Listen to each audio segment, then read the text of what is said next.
Are you tired of those pesky white flakes on your shoulders? Well, fret not, because today we're going to show you a natural and organic way to bid farewell to dandruff using the amazing neem leaves right from your home. Neem leaves, Indian lilac.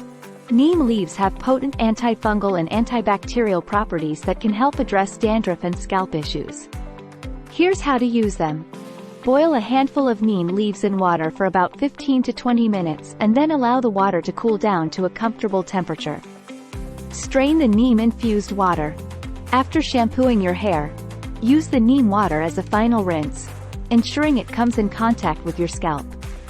Gently massage your scalp while rinsing with neem water.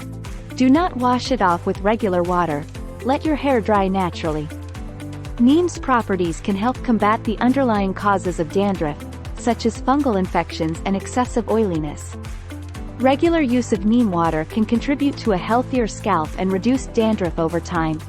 However, individual results may vary, and consistency is key.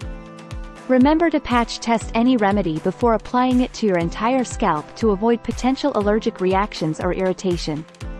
If your dandruff persists or worsens, consider consulting a healthcare professional or Ayurvedic practitioner for personalized guidance.